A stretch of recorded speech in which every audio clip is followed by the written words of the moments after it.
10 vite më parë, një ngjarje kriminale që ka ndodhur, ku ka humbur jetën Genc Mihilli,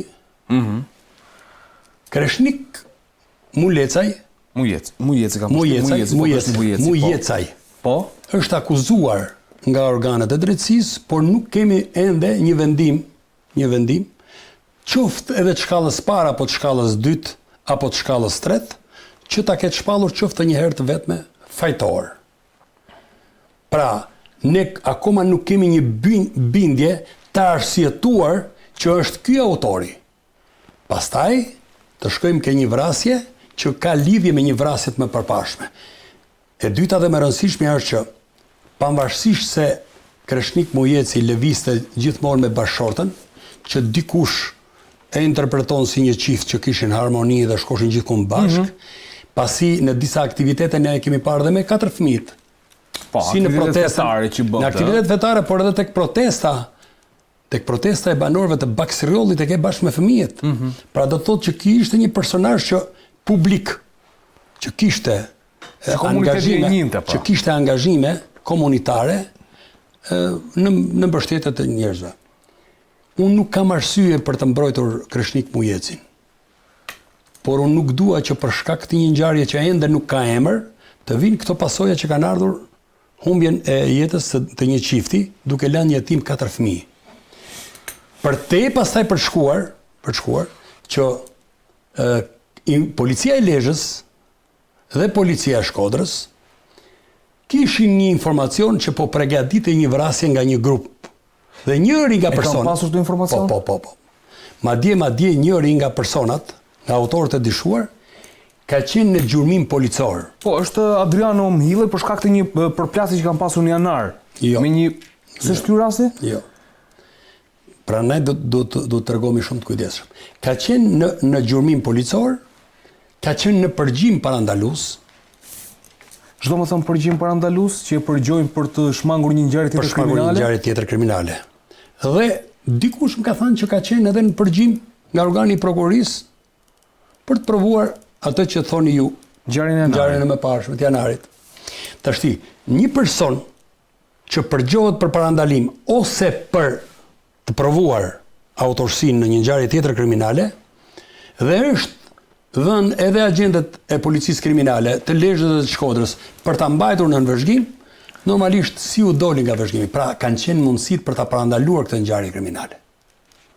Sepse policia e Lezhës, që duhet të vlerësuar për operimin që bëri shpejt, drejtori i ri i policisë i angazhoi gjithë strukturat e policisë, i vuri në dispozicion të kësaj ngjarje kriminale dhe shumë shpejt ranë në fije të autorëve, të dishuar. Pse ranë? Se ata e kishin një info se kush po përgatitej për të bërë vrasje. Okej. Dhe kjo, pastaj të qonë tek ajo pjesa tjetër që hakmarrje, gjakmarrje, kanuni, ligji, kanuni nuk duhet ta përmendim se e përdhosim, pasi është Andi duhet ma shpjegosh pak më mbrapa, që t'japi edhe Rama pak fjalë. Jo, vetëm për të thënë këtë. Nuk mund të ta përdhosim ne në këtë studio kanonin, as nuk mund ta përdhosim kanonin e Lek Dugagjini që ka mbijetuar kaq shekuj, sepse gruaja nuk vritet. Okej. Vrasja e gruas është çdo kapitull të ka dalë jashtë kanonit, nëse ka një term për të përdorur. Do të tregoj rastin unë që e kam të jetuar punën e gjakmarrjes. Avokat, folëm pak për atë se çfarë ka ndodhur, sigurisht unë kam përshtypjen e di se mendimin tuaj se ç'mund të komentosh për një ngjarje kaq të rëndë, por do doja të diskutoja pak vrasjen e mëparshme që referua dhe Prençi, një vrasje në vitin 2016 e Genc Mhillajt, i cili është babai i njërit prej autorëve, në atë kohë 13 vjeçër Renato Mhillaj, sot 23 kur kreu krimin. Tani, ajo ngjarje ka apo s'ka autor sot? Duhet të themi që e para, nëse flasim për ngjarjet vjetra, dhe këtu flasim pra për organet shtetërore dhe kthehemi aty ku po diskutonte zoti Prençi, duhet kemi normalisht ngjarjet, sidomos për ngjarjet e rënda, të zgjidhura shpejt, ngjarjet zgjidhura shpejt, të hetuara sakt dhe të marra drejtësi përfundimtare. Pra nëse nuk i kemi këto momente, atëherë nuk mund të flasim për për ngjarjet vjetra dhe për lidhje me situatën e sotme. Pse e them këtë? Sepse nga ato çfarë dim ne dhe e kemi diskutuar, pra nuk ka një vendim të formës për një autor të caktuar që lidhet me këtë ngjarje ose me këtë ngjarje të vitit 2016 që ju e përmendët. Pra në momentin që nuk ka një vendim formës për që dikush është dënuar penalisht me një vendim përfundimtar dhe i është atribuar kjo vrasje, atëherë mbetemi në një ngjarje e cila quhet e pasbardhur dhe organet e drejtësisë në këtë rast, duke filluar nga policia e shtetit te prokuroria, që kanë detyrën e hetimit, unë mendoj që kanë dështuar dhe nuk kanë arritur dot të gjejnë autorin, si shumë ngjarje që kanë ndodhur në Shqipëri. Pa mban përgjegjësi, çfarë ka ndodhur? Shkallë e parë, i shpallit pafajshëm Krishnik Mujeci bashkë me vllajën apo vëllezërit në atë kohë. U ankua prokuroria për të histori dhe çojnë apel. Shkallë e dytë e Shkodrës. Apeli po la në fuqi vendimin e shkallës parë, i lat pafajshëm. 2018-2019 to. 5 vite më mbrapa, në 2024, gjykata e lartë e rikthen për rigjykim çështjen. Tani çfarë do thotë? Çfarë ka konstatuar gjykata e lartë atë? Ja, ta shpjegojmë ligjërisht në parim sepse detajet e gjykimit mund të jenë të ndryshme që kërkojnë shumë kohë për të shpjeguar. Por në parim kemi dy vendime pafajësie, gjykatës shkallës parë dhe gjykatës apelit. Në këtë moment konsiderohet si një gjykim, si një vendim për sa i përket provave dhe themelit, një vendim përfundimtar. Gjykata e lartë tashmë, që është gjykatë ligji, ka thënë që mund të ketë thënë disa variante pse kush është arsye e prishjes së vendimit të gjykatës apelit dhe kthimin e çështjes për gjykim. Mund të jenë çështje teknike ligjore. Mund të jenë çështje pa rregullësie që nuk janë zbatuar drejt nga dy gjykatat e shkallës parë. Çështje procedurash. Por mund të ketë lidhje edhe me prova të rëndësishme të cilat nuk janë marrë, por që mund të ndikojnë në vendimin e gjyqtarëve. Dhe kthimi i çështjes për gjykim nuk do të thotë patjetër që ka fajsi në këtë dosje, por nuk do të thotë as që ka pafajsi, pra nuk i japim dot një verdikt. Por në moment që kemi dy vendime pafajësie, atëherë do të thotë që këtu gjykatat nuk kanë arritur të gjejnë prova bindëse shkencore, pavarësisht ankimeve që përmendet prokurorisë, të cilat të çojnë përfundimisht në fajsinë e personit të panderur që është marrë i panderur në këtë proces. Pse flasim për prova shkencore? Sot në gjithë botën, në botën perëndimore, më shohet fakti të rastet e vrasjes te prova e ADN-s ose prova shkencore, prova gjurmë biologjike e tjera, që të lidhin drejt për drejt me autorin. Provat e tjera, pastaj janë prova rrethanore të cilat vlen dëshmitar, prova tjera, prova plotësuese që plotësojnë. Janë prova të cilat lidhen gjithë puzzle-in, gjithë ngjarjen që ka ndodhur, por gjurmët e biologjike, gjurmët njerëzore janë ato të cilat përcaktojnë vrasjen, pa kontestueshme, që ti del përtej çdo dyshimi të arsyeshëm në një vrasje. Nëse ke vetëm prova rrethanore që në shumë raste, nëse flasim për raste të tjera, jo për këtë rast, kanë dërguar njerëz si të panderur ose dhe i mund t'i kenë dënuar gjykatat, kanë qenë me prova periferike dhe kjo nuk është normale. Pra nuk mundet që një prokurori, një organ akuze të marrë të panderur një person, një qytetar të Republikës Shqipërisë me prova krejt periferike, duke i rënduar atij pozitën, duke i shkelur drejtat dhe liritë themelore të njeriut dhe çuar në gjykat vetëm me faktin që ky është i fajshëm, vetëm me prezumim dhe hajta dënoj gjykata. Jo, gjykata duhet të bëjë drejtësi, pra do të thotë do të japi atë që ka me provat që ka sjellë prokuroria. Ka faj me ato prova që ka sjellë prokuroria apo jo? Këtë vendos gjykata dhe me sa kemi parë, pa i paraqykur gjykatën, unë mendoj që gjykata nuk ka arritur dot të konkludoj që personat e panderur në këtë proces janë fajtor dhe si rrethoj duhet të dënohen. Kështu që i ka dhënë atyre pafajësinë. Çfarë do ndodhi tashmë? Gjykata e apelit, të cilës i ka ardhur vendimi i gjykatës lartë bashkë me dosjen, duhet të ti qëndroj korrekt vendimi i gjykatës lartë, pra pse është kthy kjo çështje dhe pse nuk është gjykuar më mirë herën e parë që ka qenë po në atë gjykat dhe duhet me këto detyra duhet të bëjë një gjykim të rregullt dhe një herë të japi një vendim. Një pyetje teknike kam avokat. Gjykata e lartë, nëse do ta kthente këtë dosje, këtë herë ka kthyer për rigjykim thotë, por mund ta rikthente gjykata e lartë për rihetim në prokurori? E ka këtë kompetencë? Jo, gjykata e lartë mundet të prishi dy vendimet më të ulta të dy gjykatave, shkallës parë dhe apeli, dhe ta kthejë në njëra nga këto gjykata, pra ose në shkallë parë ose në apel, ose ta gjykonte ajo vetë. praktika është që herën e parë kur i shkon dosja rishtëzi, qoftë penale, qoftë civile, gjykata e lartë e kthen për rigjykim te njëra nga gjykatat. Ajo ka konstatuar që problematikat që ajo ka vendosur mund të zgjidhen nga gjykata e apelit dhe e ka prishur vendimin e gjykatës së apelit dhe e ka kthyer te ajo gjykatë. Gjykata ndoshta mund ta çojë për plotësimet time. Gjykata e apelit mund ta rikthejë. Gjykata e shkallës parë mund ta çojë. Tani gjykata mund për hetime nëse gjykata e apelit thotë që nuk ka prova të mjaftueshme për dënuar personin, nëse ka fajësi e vendim fajësie. Nëse s'ka prova e pushon çështjen. Pastaj prokuroria mund ta rihapi edhe një herë me prova tjera për autor të tjerë, për autor të njëjtë, nëse gjen e ka të gjithë drejtën se është ngjarje pas zbuluar. Avokat një pyetje. Organet e specializuara, policia, prokuroria dhe gjykata nuk arritën në konkluzionin përfundimtar të vendimmarrjes për të shpallur fajtor. Kreshnik Mujesi me vëllezërit. Po. Ndërkohë, kemi interpretime prej 5 ditësh në opinionin publik, mes tjerë edhe ne dy që jemi këtu, dhe e lidhim këtë vrasje me vrasjen e vitit 2016 dhe themi që kemi të bëjmë me një hakmarrje ose gjakmarrje.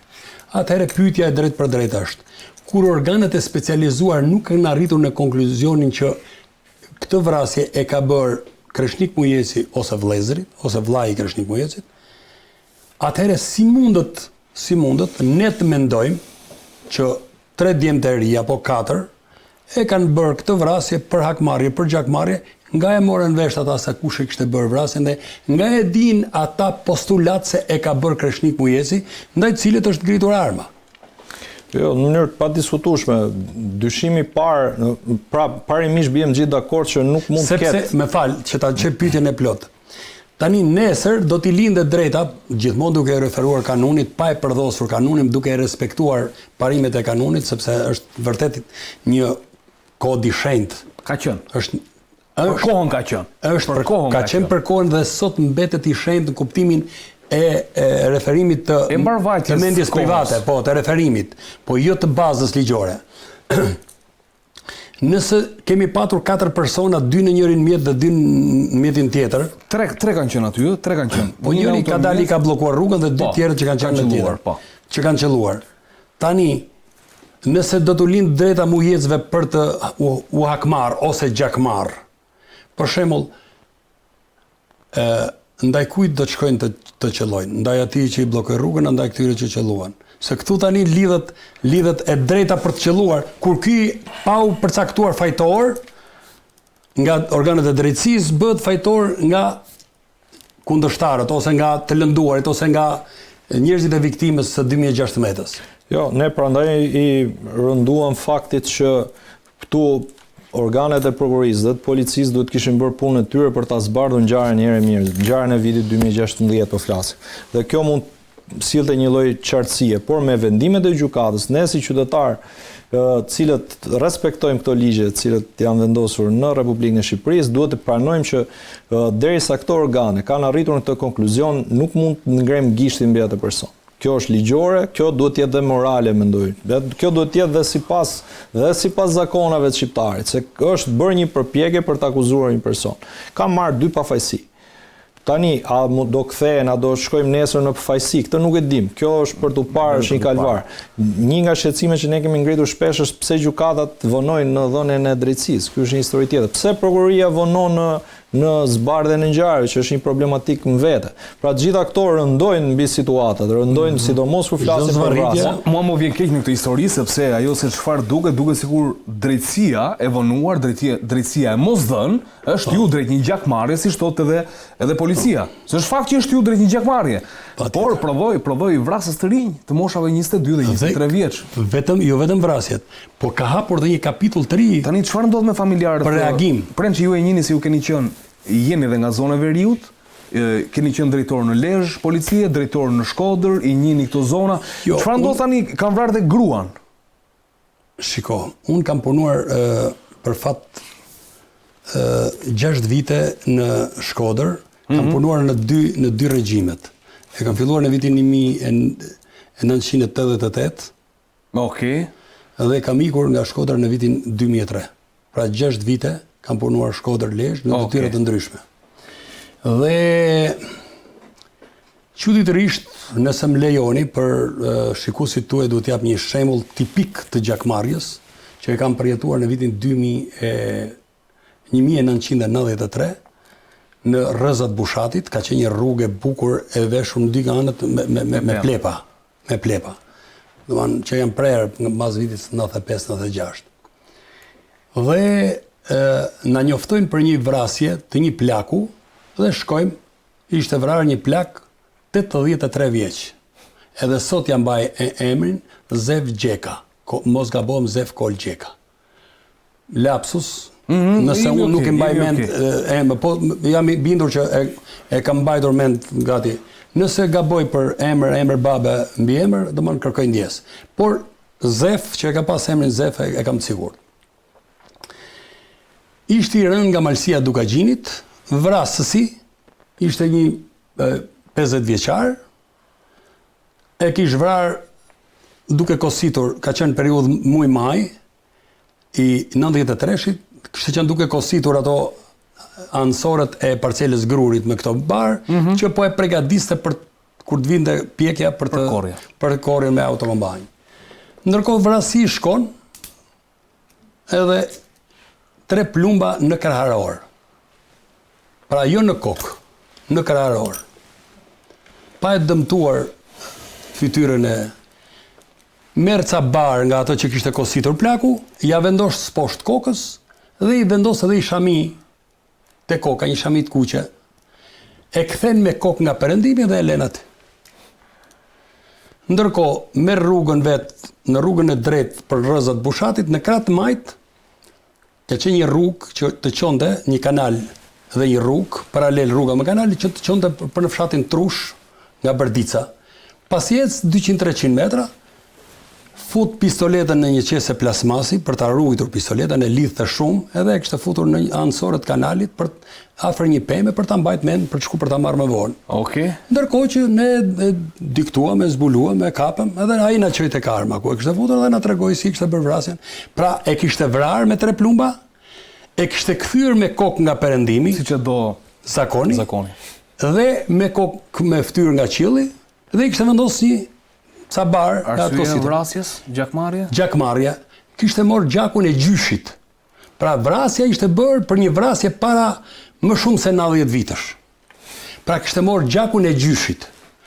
Por kishte respektuar ca rregulla që afrohen me rregullat e kanonit. Ndërkohë, duke ju referuar kanonit, unë për shkak të shkollës që kam kryer e kam lexuar, stërlezuar kanonin Lek Dukagjinit dhe kanonin e Skënderbeut dhe të Labërisë, patjetër që i ka studiuar dhe avokati. Po të ke pas rastin të shkosh në kullën e ngujimit, është një mësues i nderuar në kullën e ngujimit në Theth, i cili është Ciceroni i kullës së ngujimit dhe të thotë çfarë rregullash kishte. Nëse dikush bënte vrasjen, ai o dorëzoi dhe thoshte mos u humb, se ta kam bërë unë. Pa të tregonte, dhe vetë çonte fjalë për tjerët, ndërsa vetë shkonte futin kullë të gujimit. Dhe në kullë të gujimit i bëhej gjyqi, duke u referuar djepit me atë foshnjën e tjerë që mos vazhdojmë tani ta bëjmë emision të rëndësishëm. S'dua ta çoj tek kanali. Ju gazetarët, këtë po ta bëj edhe për shkak të eksperiencës edhe për shkak të moshës që më bëj moshuar se ju, duhet me patjetër në grupe gazetarësh duhet të shkoni te kulla e ngujimit dhe duhet ta dëgjoni dhe ridëgjoni Ciceronin e kanunit të Lek Dukagjinit për gjyqin që bëhej në kullën e ngujimit raport me autorin që merrte përsipër se kishte bërë vrasjen. Tani shkojmë ke ngjarja, se këtu. Tek ngjarja për të mos e përdosur kanunin nuk është respektuar asnjë normë zakonore e kanunit të Lek Dukagjinit. Prençi, unë kam parë videon, sepse nuk e kam për transmetim atë video. Të lutem regjia, ma bëj pak pauzë, të lutem, Kel, ma bëj pak pauzë, atë momentin mbrapa, se dua të shpjegoj diçka, nëse kaloj momenti ku duket makina, dhe një moment tjetër, okay, atëre, perfekt. Këtu është automjeti, i cili është qelluar. Po. Volkswagen Polo, i shkon paralel, e qellojnë. Bëhet një spostimi që shtatës një moment, nuk e di si ka arritur. I dalin përpara. Është e qartë, okay, duket. Po. Pastaj Volkswagen kalon përpara. I pret rrugën. Që shtatës i pret rrugën. Po. Dhe dalin dy nga ata Edhe dhe qëllojnë nga qëllojnë përpara. në breshëri nga përpara. Po, pra. Këto është momenti, janë pa maska, janë me veshjet për Ma jep pak- largohet pastaj Volkswagen, largohet edhe Audi A4 që ishte Po. duke ndjekur.